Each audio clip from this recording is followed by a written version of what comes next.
Hi, I'm Dr. Bec Bennett, and you're tuning in to the AIMER video series. AIMER is a practical, research-informed program to help hearing care professionals like you and me provide holistic support. Holistic support that addresses not just the audiogram, but the human experience.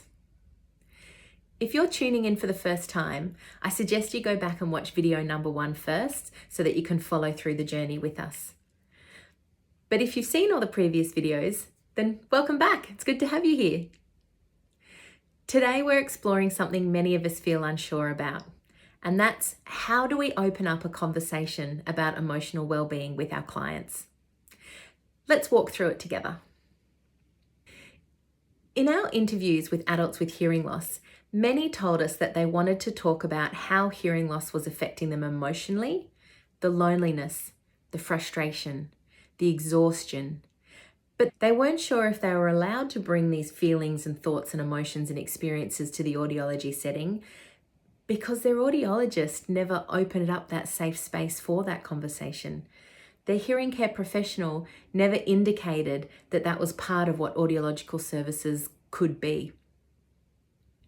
And so our clients are usually waiting for us to open that conversation, to give them the green light that it's okay to discuss these things. But in our interviews with hearing care professionals, we kind of found the same but opposite thing. Clinicians were waiting for clients to bring it up. Clinicians were unsure whether they were allowed to talk about well-being, unsure whether it was in their scope of practice, unsure whether it was a taboo topic and if clients wanted to talk about it or not. They didn't want to push it on clients if clients didn't want to raise it themselves. So clinicians were pretty happy to have these conversations, but were sort of sitting back and waiting for the clients to raise it. So we find ourselves in this situation where both people are sitting there waiting for the other person to raise the topic. Both people are willing, both people are uncertain, and the conversation never begins. And that's why in our AIMER program, we say that it's the clinician's role to gently open the door, not to push, but to invite conversation. Now, I hear what you're saying. Not every client necessarily wants to talk about social, emotional, and mental well-being, and it can be hard to know who does and who doesn't. So I'm not saying we should force these conversations, but what I am saying is this: it's our responsibility to open the discussion, to create a safe space where the client can talk about these things if they want to let our clients know that our consultation room is a safe space to talk about their experiences. And when they do, we will hold that space for them. We will actively listen, validate their experience, and walk with them through that journey. This isn't about fixing, it's about connecting. Let me walk you through some of the research we did that helped us better understand why clinicians sometimes feel underskilled or unsure about starting these conversations. We ran a series of focus groups with hearing healthcare professionals, and we used a framework called the COM-B to better understand what helps or hinders clinicians when it comes to asking about well-being. Now, COM-B stands for capability, opportunity, motivation, which together shape behaviour. Let's break that down. Capability is about knowledge and skills. Do I know what to ask? Do I have the skills to navigate the conversation that ensues after I ask? Opportunity is about the environment and systems. Do I have the time and appointments? Do I have the prompts, tools, or peer support to help me? Motivation is about beliefs, emotions, habits. Do I believe it's important? Do I feel it's part of my role? And am I in the habit of asking about this? What I love about the COM-B model is that it removes the pressure of being a perfect clinician. It acknowledges that we're all working within a system, and that if behaviour isn't happening continuously, It's rarely because people don't care. It's actually usually because of something in the system or our environment, like a capability, an opportunity, or a motivation that needs support. So when we developed the AIMER program, we used the COM-B to map out exactly what was getting in the way of clinicians asking about wellbeing and what could help. Let's have a look at what clinicians told us about their capability barriers. Barriers to do with the knowledge and skills for asking about emotional wellbeing in the first instance. One clinician put it simply, "I don't have the skills or the knowledge to delve into that bit deeper." And it's something we heard time and time again. Clinicians told us, "I'm not sure what words to use. What if I make someone upset? I don't want to open a conversation that I can't fix." And that makes perfect sense. Most of us weren't trained in how to navigate these conversations. We might feel like we're fumbling in the dark, or that we'll make it worse by getting it wrong. But here's the thing. This is a learnable skill. Clinicians with more experience, or those who had exposure to counselling, peer discussions, or reflective practice, these clinicians told us that they felt more confident and comfortable over time. So it's not about whether you have it or you don't. It's about having the chance to learn it, practice it, and feel supported when you do. What clinicians told us they needed was clear, practical examples of what to say, gentle, guided ways to practice asking, and reassurance that they don't need to solve all their clients' problems, but just to listen and open that safe space for discussion. In the AIMER program, we build this capability step by step in a way that feels doable, not overwhelming.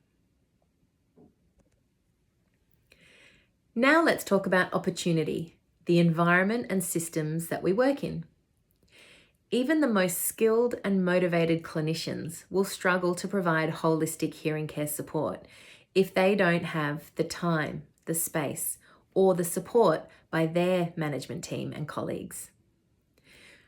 We heard clinicians tell us things like, "I'd ask my clients how they were coping more often if I had like a checklist or a prompt to help me. I want to raise well-being, but I don't know where it fits in the appointment flow." And that's completely understandable. Appointments are packed. You're covering case history, hearing tests, results, management plans, all in 60 minutes or less. So of course, carving out space to ask someone about their emotional well-being might fall off the edge of the to-do list. But clinicians also told us what made it easier. Having tools like intake forms or discussion guides, feeling supported by peers and managers, including significant others in the appointment, can also help create space for those holistic discussions. So what do clinicians need to overcome these opportunity barriers? Well, they need built-in prompts on forms, in software, and on visual reminders. They need permission and encouragement to make space for wellbeing conversations. They need leadership to say, "This matters. This is now part of routine care." Finally, let's talk about motivation, what we believe, how we feel, and the habits we've formed over time. Some clinicians described emotional topics as feeling like a can of worms. They said things like, "What if I open it and I don't know what to do with what comes out?" Or what if it throws the whole appointment off track? Some just weren't in the habit of asking. It hadn't been modeled for them, and it wasn't part of how they'd been taught to practice audiology. But at the same time, most clinicians believed that asking about well-being made a difference for clients. They just didn't feel confident or weren't sure it was their place. So let's be real. Talking about the social, emotional, and mental well-being impacts of hearing loss is totally within our scope of practice. We're not diagnosing, we're not treating mental illness. We're simply saying, "I see you. I hear that this can be hard. And it's okay to talk about it here." That alone can make all the difference. So what supports motivation? Well, clinicians really needed permission to believe that this is part of quality care, modelling from peers who do this well, and gentle, repeated practice until asking about wellbeing impacts of hearing loss feels like a normal part of what we do.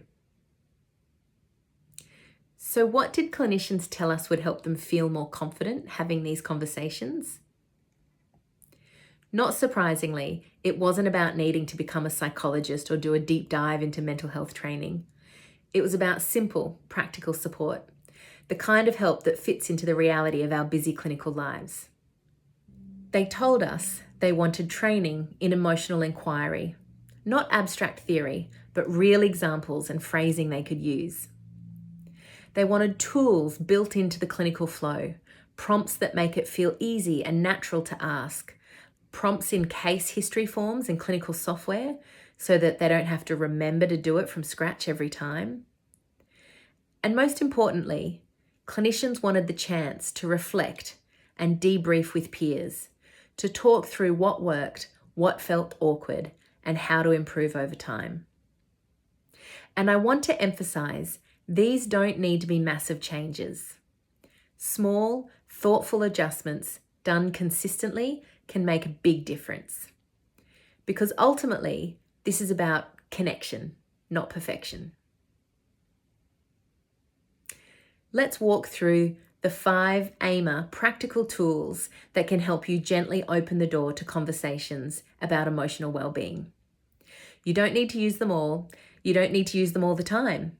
But think of them as options that you can reach for depending on the client, the context, and your own style. This is the simplest and often the most powerful approach. Just ask.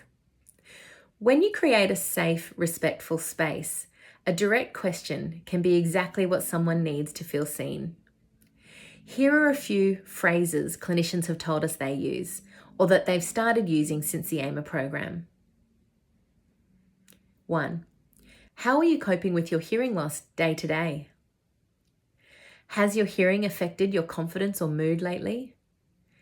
Do you ever feel worn out from trying to listen all day? How are you going emotionally with all of this? These aren't scripts, they're invitations, and they don't have to be said perfectly.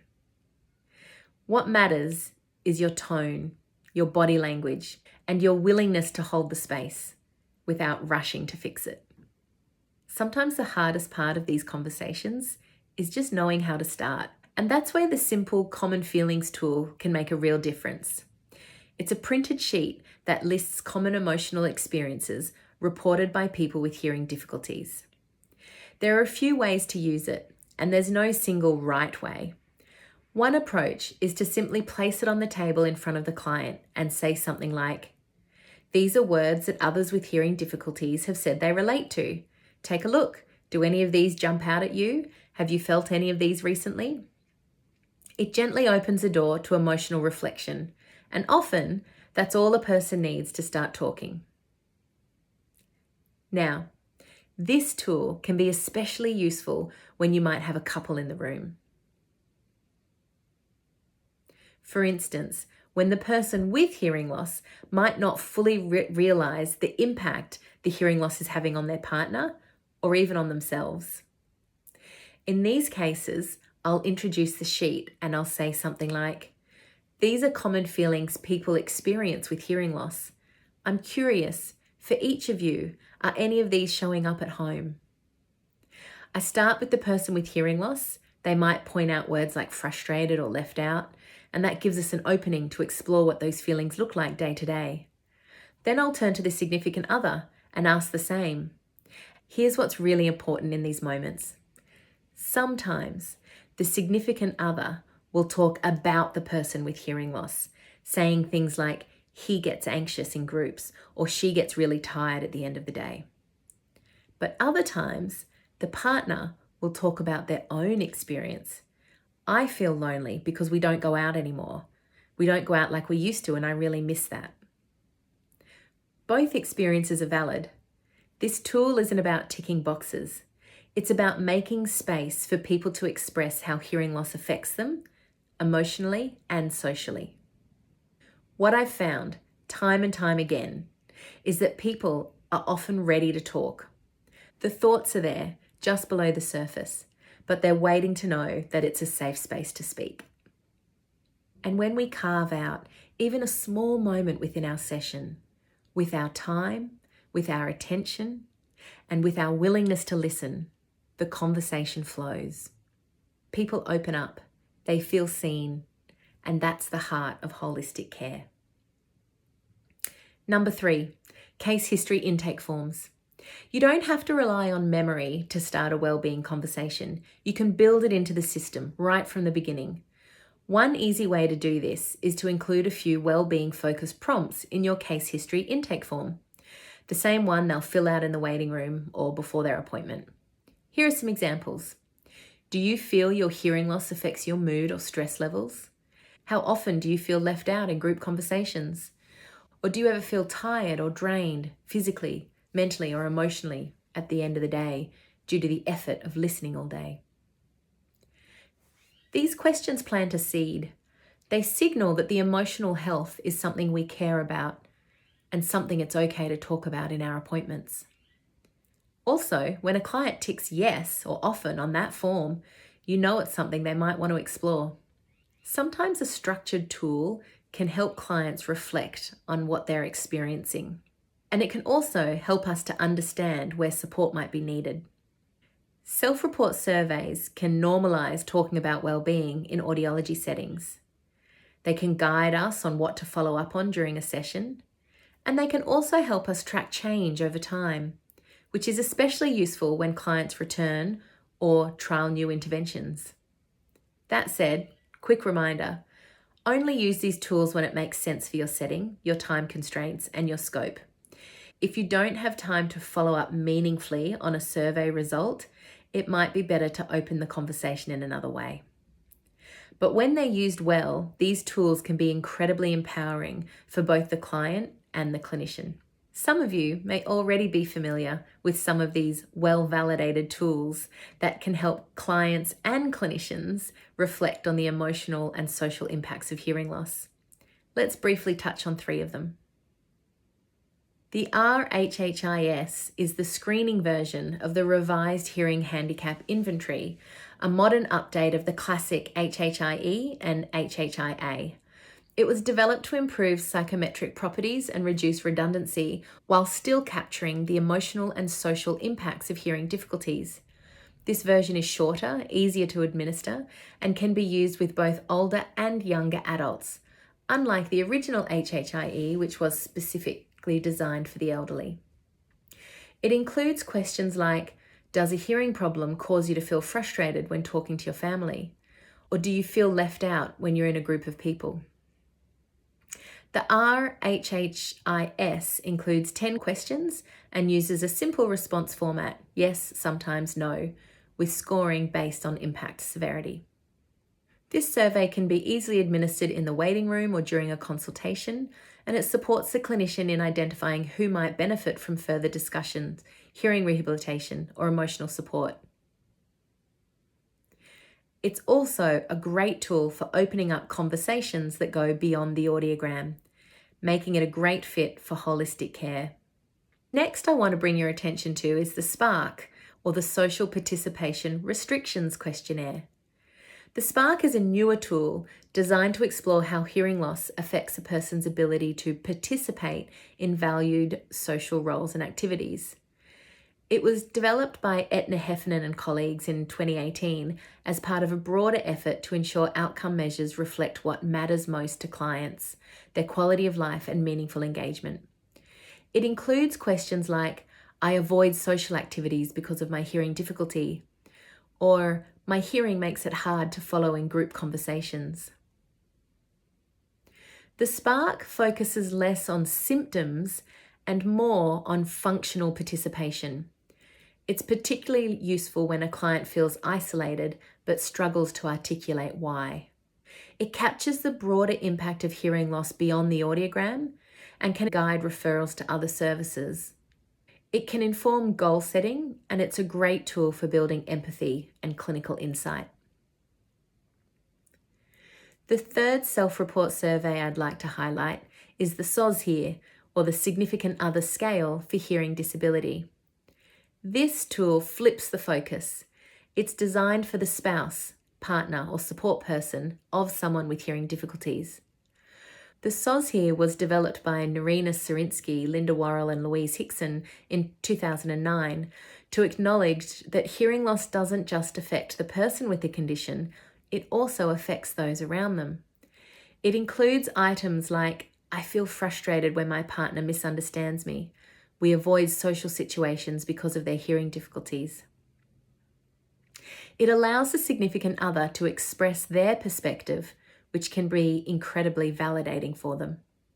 And it can also highlight areas of relationship tension or emotional strain that otherwise go unspoken.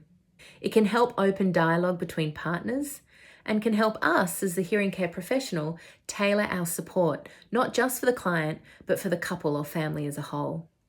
Now, to be clear, we're not suggesting you use all of these tools with every client in every appointment. Not at all. But when a client is clearly struggling or has already expressed emotional concerns, these screening tools can be incredibly helpful. These screening tools then give you a structured way to explore the issue more deeply, validate the client's experience, and support next steps. Whether that's more focused conversation, additional support, or it may be referral for some clients. But inclusion of these tools also make emotional well-being feel like a more normal part of audiological care. When we treat this conversation topic as routine, our clients feel seen and heard. You'll find links and guidance on each of these tools in your AIMER workbook. One of the most powerful and often overlooked ways to support well-being conversations is to prime the client before the appointment even begins. We developed a short animated video that gets sent to clients ahead of their consultation. It's just a few minutes long, but it does a few really important things. It explains how hearing loss can affect people socially and emotionally, even with hearing aids. It validates that these experiences are common and important, not a sign of weakness or personal failure. And it encourages clients to reflect on their own well-being so that when they walk in the door, they already know this is something they're allowed, even encouraged to talk about. And here's the part clinicians really love. It reassures you that the client is already expecting a more holistic conversation. You're not catching them off guard. You're continuing a message they've already received before their appointment. Now, client priming can take different forms. It doesn't always have to be a video. It could be a short well-being message sent via SMS before the appointment. It could be a few questions on a survey in the intake form, or even a sentence in the booking confirmation text message or email. Something like, in this appointment, we'll also check in on how you're coping day to day, emotionally and socially, so we can make sure your support is well-rounded. It's a small nudge, but it plants a big seed. Because when clients are primed, they come in ready. And that makes it easier then for you and I to ask how they're coping, and easier for them to open up more fully. That brings us to the end of this video. Let's take a moment to reflect. What stood out to you in this video? What did it help you notice about how you currently work with clients or how you think about their well-being? Take a moment now to consider what this might mean for your practice. Is there one small change you feel ready to try? Something you could start doing differently in your next appointment? If you can, jot down 3 simple actions that will help you to take that next step. It doesn't need to be perfect. But reflection is where change begins, and even one small shift can open the door to stronger connection and more meaningful care. Because real change in yourself and in your practice always starts with reflection. Thanks for joining me today in the AIMER video number 4, opening the conversation and asking about well-being. Together, we're reshaping audiology to centre connection, well-being, and person and family-centred care. In our next video, we'll talk about how to build language, skills, and confidence, how to respond with empathy and validate our clients' experiences, how to create that safe space for discussion on the social, emotional, and mental well-being impacts of hearing loss. Until then, remember, you're not alone in this work. And every time you open a conversation on well-being, you create a safe space where someone feels seen and heard. See you in the next video.